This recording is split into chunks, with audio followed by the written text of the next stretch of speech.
시편 119편 105절로 112절 교독합니다. 제가 먼저 읽습니다. 주의 말씀은 내 발의 등이요 내 길의 빛이니이다.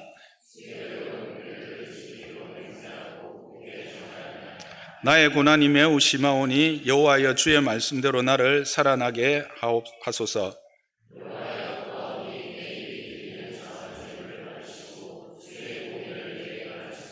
나의 생명이 항상 위기에 있사오니 나는 주의 법을 잊지 아니하나이다.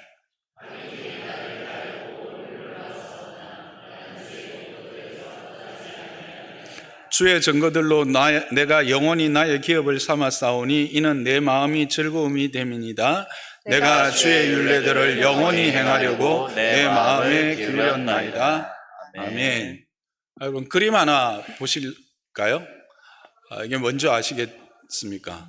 이게 요즘도 이게 있기는 있는 것 같더라고요. 손전등입니다. 처음 보시는 분들도 있을 수 있어요. 근데 요즘 같이 온 거리가 가로등이고 또 급할 때는 스마트폰에서 얼마든지 이 전등을 밝힐 수 있는 이 선진국에 사시는 우리 여러분들 20대, 30대, 40대 분들은 이게 별로 감흥이 없을 거예요. 근데 예전에는 이게 참 소중하고 귀한 거였습니다. 제가 강원도에서 초등학교 2학년 때까지 살았었는데요. 특히 그때 이 통시에 가려면, 통시가 뭔지 아세요? 네, 화장실을 통시라고 했습니다. 강원도에서. 경상도에도 그랬나요? 통시라고 그랬는데, 통시를 가려면, 화장실을 가려면 집을 나서야 돼요. 그렇죠.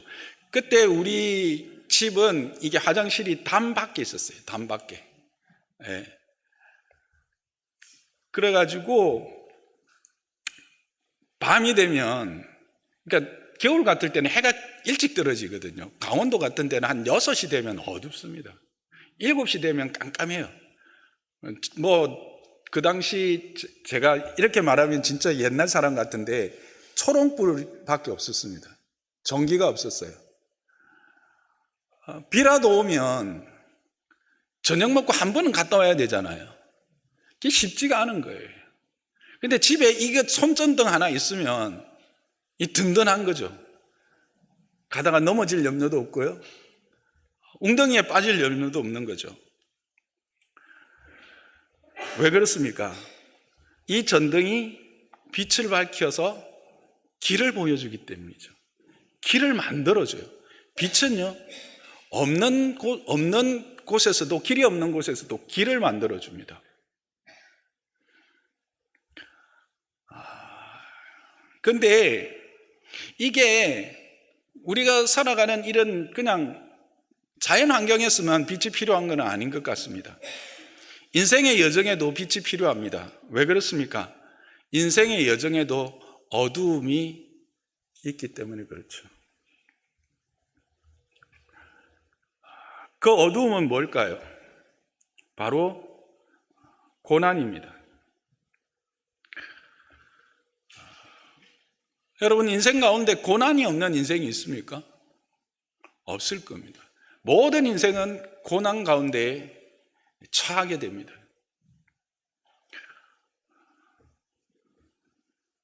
그래서 이 시인도 지금 그런 고난에 직면해서 이 시를 짓고 있습니다.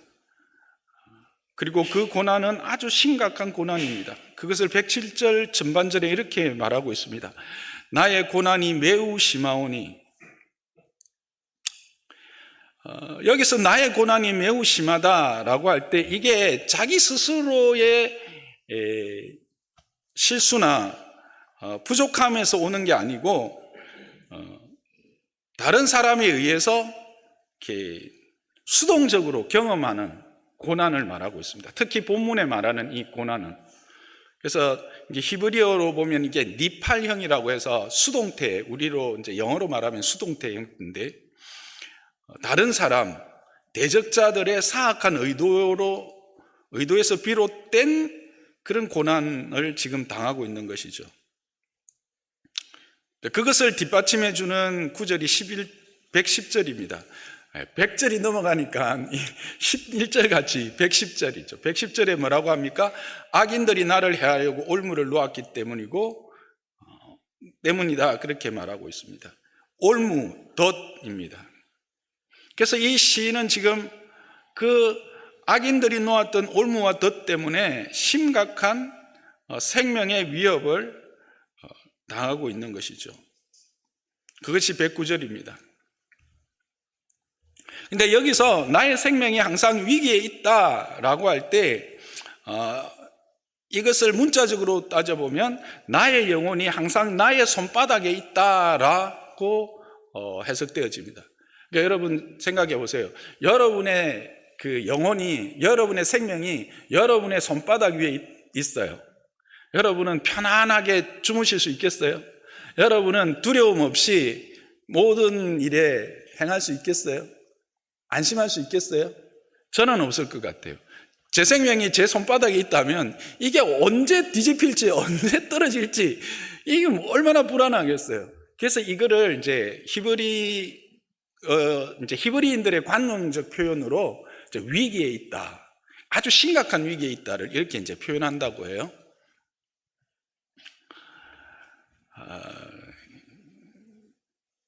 그런데 가만히 생각해 보면 우리 이 세상은 처음부터 어두움이 가득 찬 세상이었어요. 기억하십니까? 창세기 1장 2절입니다. 1장 2절과 3절을 함께 봅시다. 시작. 땅이 온돈하고 공허하며 흑암이 깊음 위에 있고 하나님의 영은 수면 위에 운행하시니라. 하나님이 이르시되 빛이 있으라 하시니 빛이 있었고 라고 얘기합니다. 이거는 하나님께서 빛을 명하시기 전 이 전 우주를 표현하고 있는 말씀입니다. 혼돈과 공허였습니다.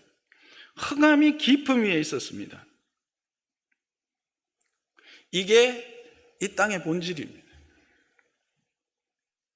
그런데 거기에 무엇이 임합니까? 하나님의 말씀이 임합니다.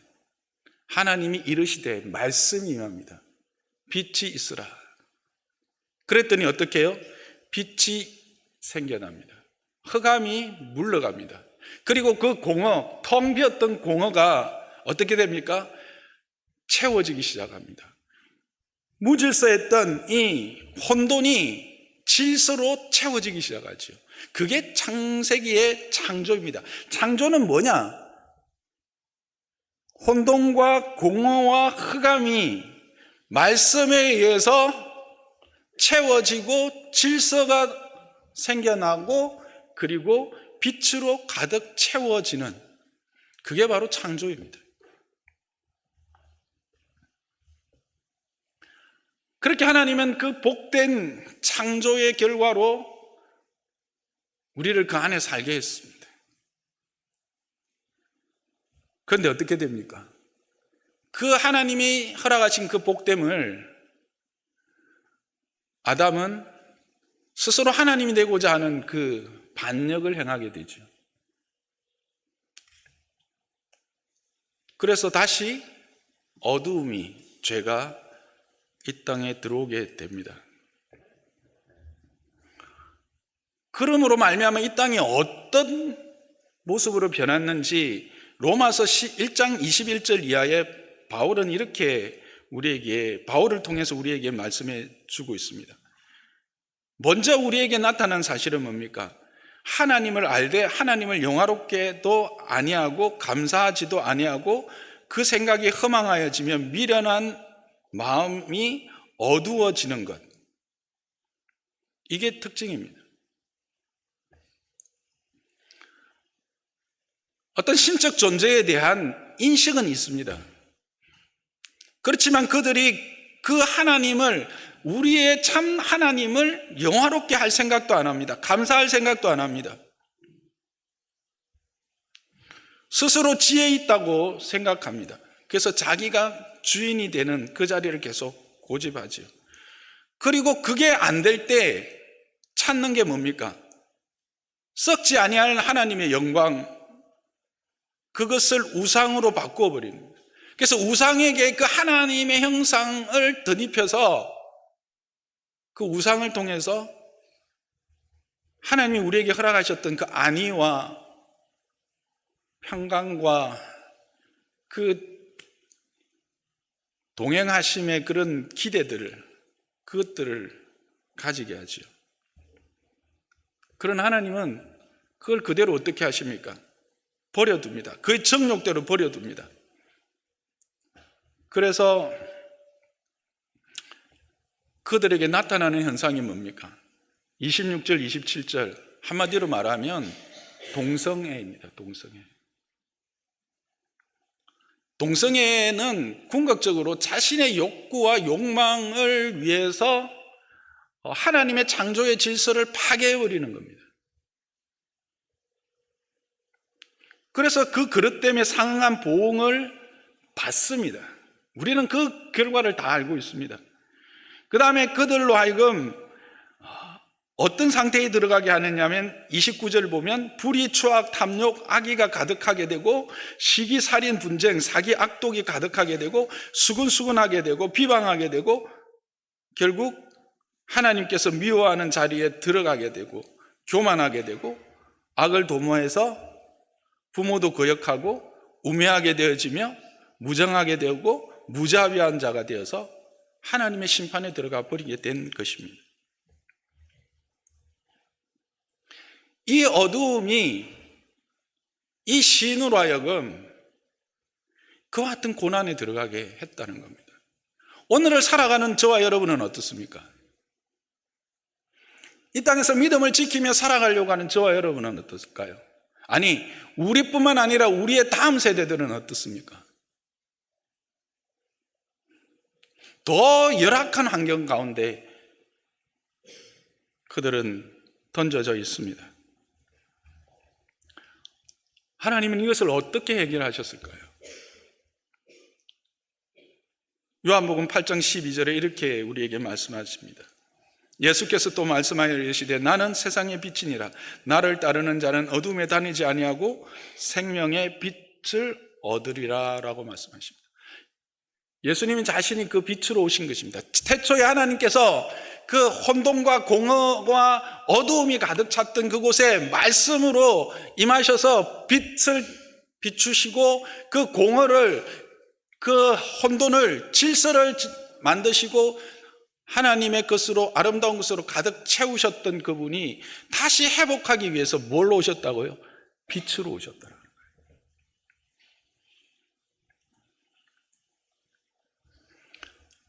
그리고 그 빛된 그리스도를 오늘 우리는 어떻게 만나게 됩니까? 말씀으로 만납니다. 요한복음에 보면 내가 가면 보혜사 성령이 오는데 보혜사 성령이 오면 내가 너에게 말하고 가르친 모든 것들을 기억나게 할 것이다 라고 합니다. 결국 오늘날 우리가 이런 혼돈과 이런 공허와 이런 허감 가운데서 다시 하나님의 그 질서와 그 하나님의 채우심과 그 빛 가운데 설 수 있는 방법은 뭘까요? 예수 그리스도입니다. 근데 예수 그리스도를 우리는 오늘날 어떻게 만나느냐? 시인은 어떻게 만났을까? 바로 말씀을 통해 만난다라는 겁니다. 그래서 105절에 이렇게 고백하는 거예요. 주의 말씀은 내 발의 등이요 내 길의 빛입니다.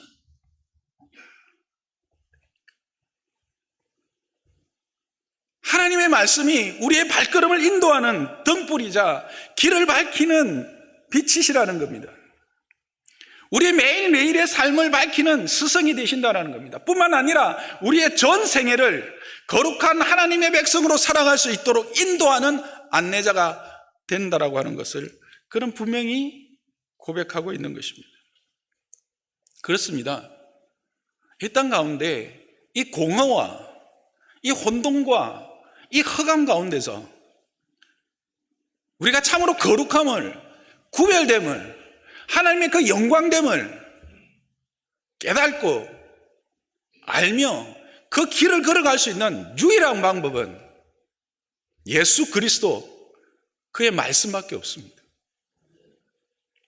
그것은 2000년 전 천년 전, 지금뿐만 아니라 오고 올 모든 세대에 동일한 말씀인 것입니다.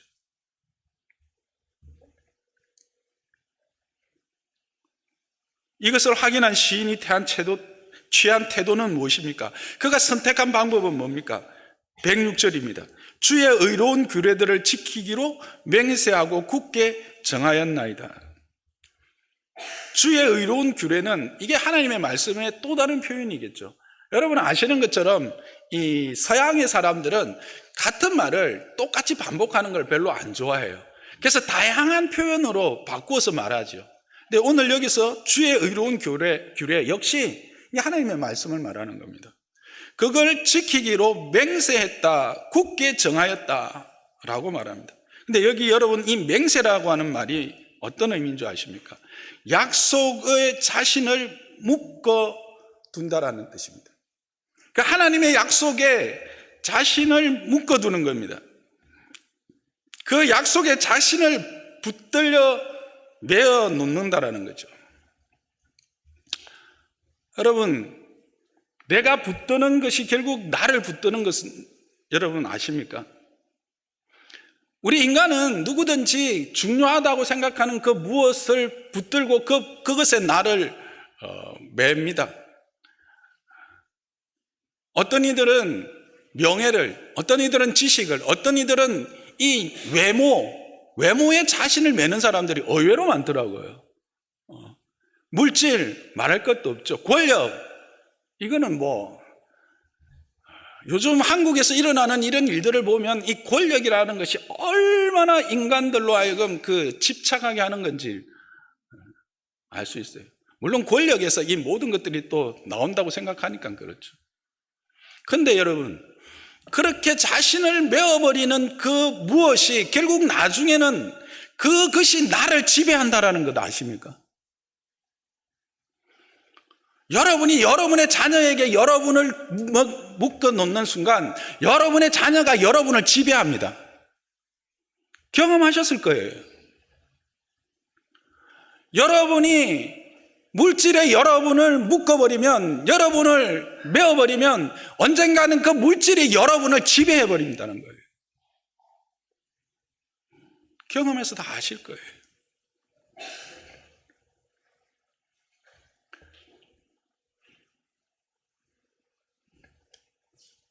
그래서 이 시는 이렇게 잠시 있다가 사라지는 것에 자신을 묶는 것이 아니라 영원한 것에 하나님의 말씀에 자신을 묶었다라고 하는 것을 맹세라고 하는 말로 표현한 겁니다. 여러분은 무엇에 여러분을 묶고 계십니까? 여러분의 무엇이 여러분을 붙들고 있습니까? 여러분은 무엇에 붙들림 받고 있습니까?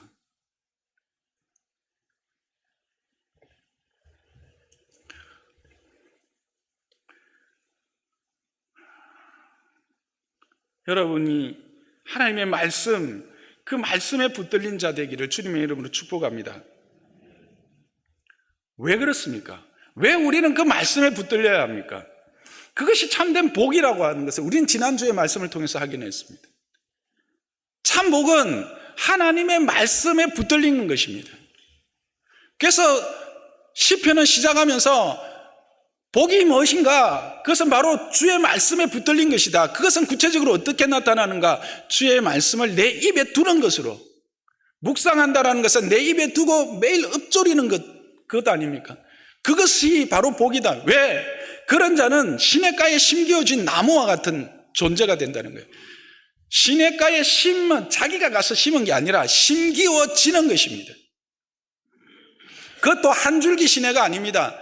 이 본문의 히브리어의 시내는 여러 줄기의 시내의 가운데에 심겨졌다라는 의미입니다. 결코 마를 수 없는 시내입니다.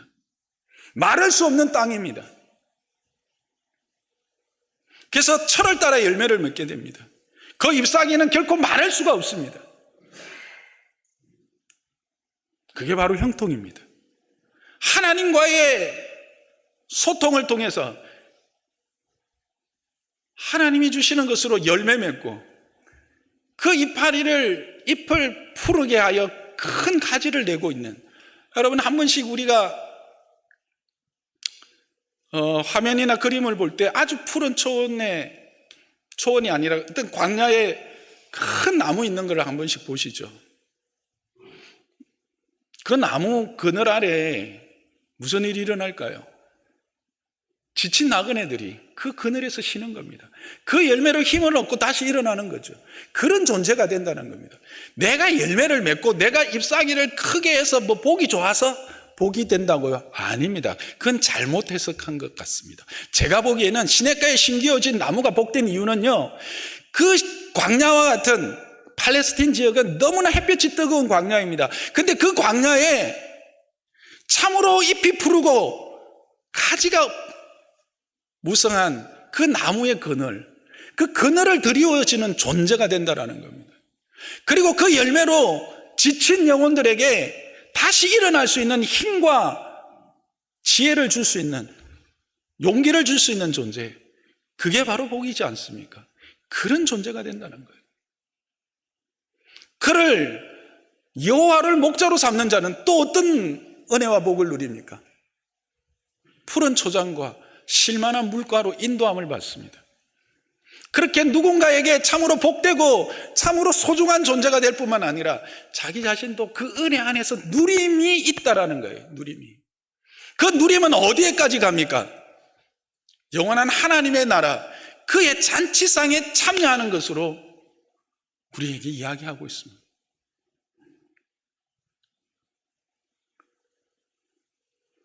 여러분, 이것이 복이지 않습니까? 누구에게요? 자기 자신을 하나님께 묶는 사람에게. 이런 하나님의 은혜가 있기 때문에 이 시인은 그 고난의 시간을 지나고 나서 고백하기를, 이 고난의 시간에 이런 도전과 유혹 가운데서 내가 여전히 하나님의 자녀로서, 하나님의 백성으로서 거룩함을 지키며 살아갈 수 있었던 이유는 주의 말씀이 내 발에 매 순간 매 순간에 등이 되었고 내 인생의 여정에 있어서 빛으로 나의 길을 안내해 주셨기 때문에 내가 여기까지 왔고, 그래서 나는 이제부터 지금까지 해왔던 것과 동일하게 내 인생을 온전히 하나님의 말씀에 묶어버리겠다고 고백하고 있는 것입니다.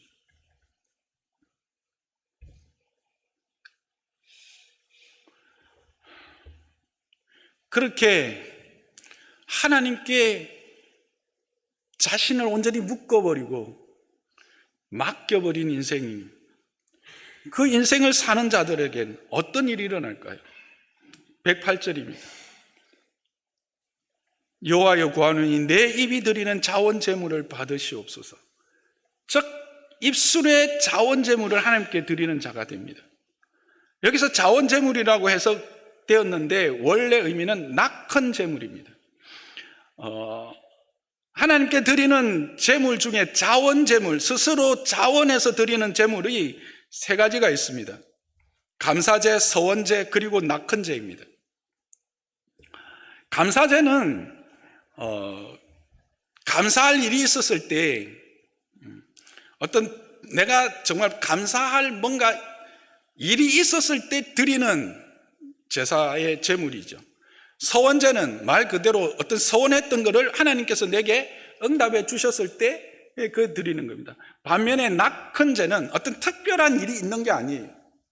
어떤 복이나 구원을 기대하지 않고 그냥 그 하나님 자체, 하나님이 그냥 감사한 거예요. 그 하나님이 너무 고마운 거예요. 그래서 그 감사와 사랑을 이렇게 표현하는 그런 하목제가 낙헌제입니다. 그런데 이 시인이 드리는 그 낙헌 제물은 뭐라고요? 입술로 드리는 낙헌 제물이라는 거예요. 그래서 이 말씀을 제가 읽고 확인하고 나서 말로 하는 것도 이게 함부로 이렇게 폄하할 건 아니다라는 생각을 하게 됩니다. 입술로 드리는 낙헌 제물, 자원 제물은 뭘까요? 감사의 기도입니다. 기쁨의 찬양입니다.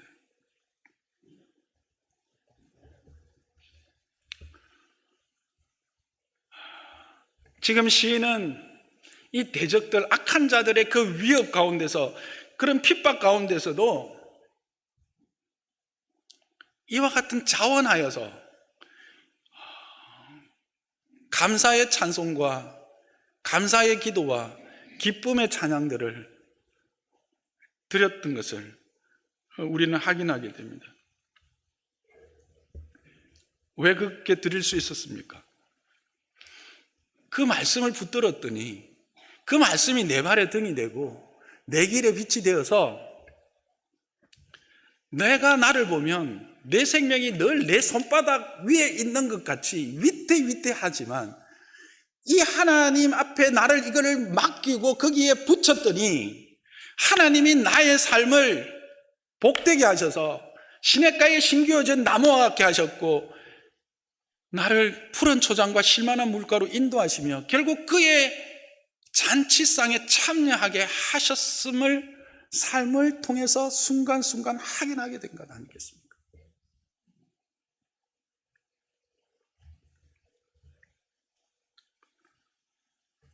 삶에서 우러나오는 경험의 신앙 경험으로 말미암는 제사이죠.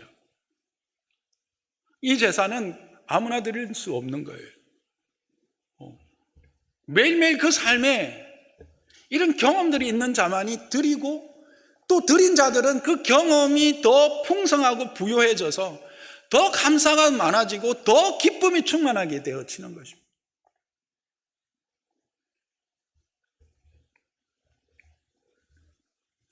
그는 찬양 중에 기도 중에 다시 뭘 확인할까요? 하나님의 크심을 확인하게 되겠죠. 하나님의 은혜로우심을 확인하게 되는 것입니다. 그래서 이렇게 말씀을 붙들고 사는 자들은, 그렇게 살아난 경험이 있는 자들은 어떤 어려움이 오고 어떤 힘든 상황이 와도 두려워하지 않습니다. 궁극적인 두려움이 없습니다. 때로는 힘들기도 하죠. 피곤하기는 하죠. 때로는 아프기는 해요. 이게 심적으로도 아픈 것도 있고요. 낙심되기도 해요. 그러나 근본적인 두려움은 없다라는 거예요. 왜? 말씀이 나를 붙들고 있기 때문에. 말씀이 뭐예요? 약속입니다. 약속이 우리를 붙들고 있기 때문에 결코 포기하거나 낙심하지 않게 되는 거죠. 소망이 있는 거죠, 오히려. 결국 그래서 이것을 고난으로 연결해 보면 결국 고난이 내게 유익이라고 하는 이 시편 119편의 저자의 고백 아닙니까? 고난이 내게 유익이라는 것은 이 고난을 통해서 내가 어떻게 되느냐 하면 실력이 자라는 거예요. 내 신앙의 영적 성숙과 성장이 일어나는 거예요. 하나님의 율례의 법의 의미와 그것이 내게 말씀하시는 것이 무엇인지를 깨달아지는 거예요. 구원은 우리에게 자유를 주죠. 이 자유는 뭐예요? 우리로 하여금 책임을 지는 자리에까지 나아가도록 요구합니다. 그런데 이 책임을 지는 자리에까지 나아가기 위해서 우리는 선택을 해야 되죠. 근데 이 선택에 있어서 우리는 늘 실패합니다. 왜? 지혜가 없기 때문에. 그런데 이런 말씀을 통해서 우리는 이게서 바른 선택을 하게 되고 바른 지혜를 통해서 나아감으로 결국 온전한 책임을 감당하게 되고 그 책임을 감당한 자의 그 자부심과 긍지가 삶을 부여잡기 때문에 두려움이 사라지는 거예요. 환경이 나를 붙드는 게 아니에요. 사람이 나를 붙드는 게 아니라는 것을, 물질이 나를 붙드는 것이 아니라는 것을 그게 확인하기 때문입니다. 나는 장로호산나교에 속한 여러분들이 다 이 은혜 안에 있기를 주님의 이름으로 축복합니다. 여러분의 삶에 말씀이 여러분을 묶어주고 말씀이 여러분을 붙들고 있어서 여러분의 매일매일 삶이 입술에 낙헌제를 드리는 자들이 되기를 주님의 이름으로 축복합니다.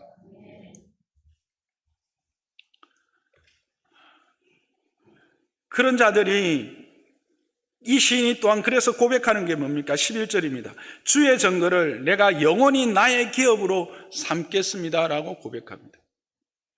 여기서 기업으로 삼다라고 할 때 이 기업으로 삼다라고 하는 말은 소유하다, 상속하다라는 의미입니다.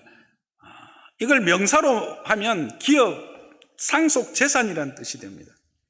그래서 이 시인은 이것, 하나님에게 내가 붙잡힌 가 된 것, 하나님께 나를 묶었더니 하나님이 나를 그렇게 은혜 가운데 인도하셨고 나를 등으로 빛으로 이 땅 가운데서 나의 거룩함을 지키며 살아갈 수 있게 하셨다는 이것을 상속하겠다라고 하는 겁니다. 언제? 영원히. 여러분은 무엇을 상속받으면 가장 좋아하실 것 같습니까? 어떤 목사님이 돌아가시기 전에 자녀들을 불러 모았습니다. 마지막 유언을 하겠다고 불러 모았습니다. 지금까지 나를 믿고 아버지로 인정해주고 잘 따라줘서 고맙다. 내가 참 너희들에게 별로 특별히 한 것도 없는데 그래도 나를 존중히 여기고 인정해줘서 고맙다. 그래서 내가 너에게 큰 재산을 상속하려고 한다. 이 자녀들이 깜짝 놀란 거예요. 아버지 형편을 내가 다 아는데 무슨, 그래도 혹시 뭐 옆에 좀 이렇게 준비해 놓은 게 있나? 그러면서 하시는 말씀이 그 재산은 바로 내 믿음이다. 내 삶이다. 나의 믿음을 너희를 위한 나의 유산으로 남겨놓는다 라고 말씀하시고 천국에 가셨습니다. 이건 제 이야기가 아니고요. 여러분들 중에 아시는 분들이 있을 겁니다. 고신대학교의 김성수 교수님의 아버님의 유언의 말씀이라고 합니다. 여러분은 후손들에게 무엇을 상속하시렵니까? 무엇을 상속하기 위해서 지금부터 준비하고 계십니까? 이 찬송 아시죠? 나의 사랑하는 채 비록 헤어졌으나 어머니의 무릎 위에 앉아서 재미있게 듣던 말 이 책 중에 있으니 이성경 심히 사랑합니다. 귀하고 귀하다 우리 어머니가 들려주시던 재미있게 듣던 말 이 책 중에 있으니 이 성경 심히 사랑합니다. 여러분에게 이 추억이 있는 분들이 많을 겁니다. 근데 어떤 분들은 이 추억이 아예 없는 분들이 있습니다. 참 안타깝죠. 근데 저에게 또 이 추억이 있습니다. 저의 어두운 과거를 아시는 분들, 제가 지금은 목사이지만 늘 뭐 비단에 있었겠습니까? 저도 열악한 환경 속에서 지낼 때가 있었습니다. 근데 그때 그래도 더 하나님을 떠나지 않고 돌아올 수 있었던 이유 중에 하나가 뭔지 압니까? 어머님의 무릎 위에서 들었던 그 찬송가, 그 말씀이었습니다. 제가 말씀드렸죠. 강원도의 그 초롱불 밑에서 어머니가 부르셨던 그 찬송가, 그 찬송가의 곡조를 잊을 수가 없습니다. 그때 들려주셨던 말씀을 저는 잊을 수가 없습니다. 그 말씀이 뭔지는 솔직히 잘 기억이 안 납니다. 근데 그렇게 말씀해 주셨던 상황은 기억이 납니다. 그래서 내가 어느 경계에, 임계점, 나름대로의 임계점에 도달했다고 생각할 때 거기서 다시 떨어지지 않고 돌아올 수 있었던 것은 이 어머님의 무릎 위에서 들었던 이 찬송가, 그 말씀 때문입니다.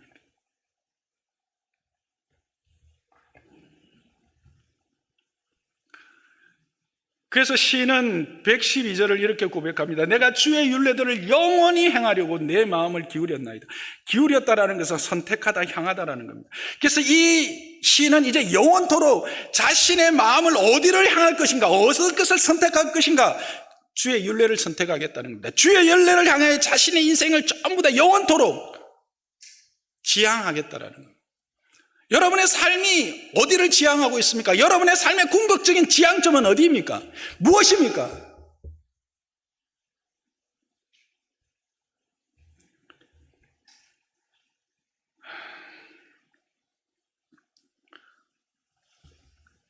저와 여러분의 마지막 선택과 영원한 지향점이 주의 윤례가 되기를 주님의 이름으로 축복합니다.